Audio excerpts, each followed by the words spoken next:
बहुत समय पहले की बात है। बगदाद के पास एक गरीब लड़का रहता था जिसका नाम अलादीन था।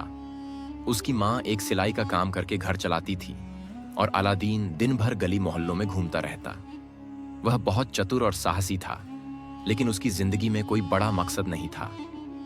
एक दिन जब अलादीन बाजार में था, एक अजनबी उसके पास आया। वह लंबा काले कपड़े पहने हुए था और उसकी आंखों में अजीब सी चमक थी। अलादीन, उसने पुकारा, मैं तुम्हारे पिता का पुराना दोस्त हूं, तुम्हारी मदद चाहिए।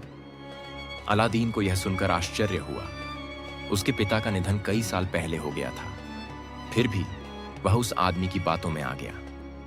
अगर तुम मेरी मदद करोगे तो मैं तुम्हें अमीर बना दूंगा, अजनबी ने कहा। अलादीन थोड़ा झिझका, लेकिन दौलत की बात सुनकर उत्सुक हो गया। अजनबी अलादीन को शहर के बाहर एक वीरान जगह पर ले गया, जहां एक पुराना खंडहर था। उसने कुछ अजीब मंत्र पढ़े और जमीन हिलने लगी। अचानक जमीन फट गई और एक गुफा का द्वार खुल गया। इस गुफा के अंदर एक पुराना चिराग रखा है, अजनबी ने कहा। तुम्हें बस वो चिराग लेकर आना है, लेकिन याद रखना, इसे छूना मत। अलादीन डरते डरते गुफा में उतर गया। अंदर एक विशाल खजाना भरा पड़ा था। सोने चांदी के सिक्के, हीरे जवाहरात और बेशकीमती सामान। लेकिन अलादीन की नजर एक साधारण से पुराने चिराग पर पड़ी। जैसे ही उसने चिराग उठाया, गुफा हिलने लगी। अलादीन घबराकर बाहर भागा और चिराग अजनबी को देने लगा, लेकिन उसने उसे धक्का दे दिया। पहले चिराग बाहर फेंको, अजनबी चिल्लाया।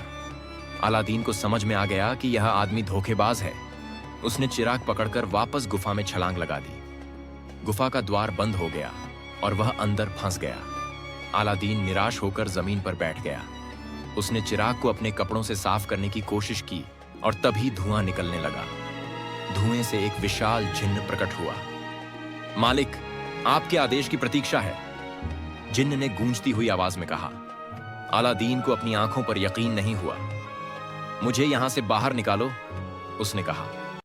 पलक झपकते ही वह अपने घर में था। उसने जिन्न से बहुत सारी दौलत और सुंदर महल मांगा और देखते ही देखते वह एक अमीर आदमी बन गया। अब अलादीन की जिंदगी बदल चुकी थी। वह अच्छे कपड़े पहनता, लोगों की मदद करता और बहुत सम्मानित इंसान बन गया। एक दिन उसने राजकुमारी जैस्मीन को देखा और पहली नजर में ही उससे प्यार कर बैठा। राजकुमारी का पिता सुल्तान उसकी शादी एक अमीर राजकुमार से करना चाहता था, लेकिन अलादीन ने अपनी बुद्धिमानी और चिराग के जादू से खुद को एक शाही राजकुमार की तरह प्रस्तुत किया और राजकुमारी का दिल जीत लिया। लेकिन कहानी यहां खत्म नहीं हुई। वही जादूगर जिसने अलादीन को धोखा दिया था, वापस आ गया। उसने अलादीन के चिराग का पता लगा लिया और एक चाल चली। वह एक बूढ़ी औरत का वेश धारण करके महल में गया और नौकरानी से कहा, यह नया चिराग पुराने से बेहतर है, इसे बदल लो। नौकरानी झांसे में आ गई और चिराग बदल दिया। अब चिराग जादूगर के पास था। जिन्न, अलादीन का महल और जैस्मीन को मेरे पास ले आओ। और बस पलक झपकते ही सब गायब हो गया। जब अलादीन लौटा तो उसने देखा कि उसका महल और उसकी प्रेयसी जैस्मीन दोनों गायब थे। वह समझ गया कि यह जादूगर की चाल थी, लेकिन अलादीन हिम्मत नहीं हारा।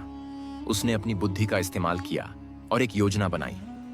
वह जादूगर के महल में चोरी छिपे पहुंचा और जैस्मीन को आजाद कराया। फिर उसने जादूगर को धोखा देकर उसका चिराग छीन लिया। जिन्न, इस जादूगर को हमेशा के लिए खत्म कर दो। और देखते ही देखते जादूगर गायब हो गया।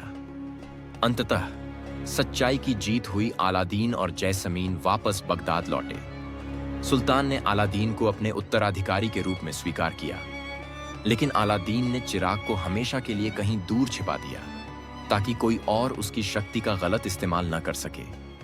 अब वह सिर्फ अपनी बुद्धि और साहस के सहारे एक अच्छा राजा बनना चाहता था।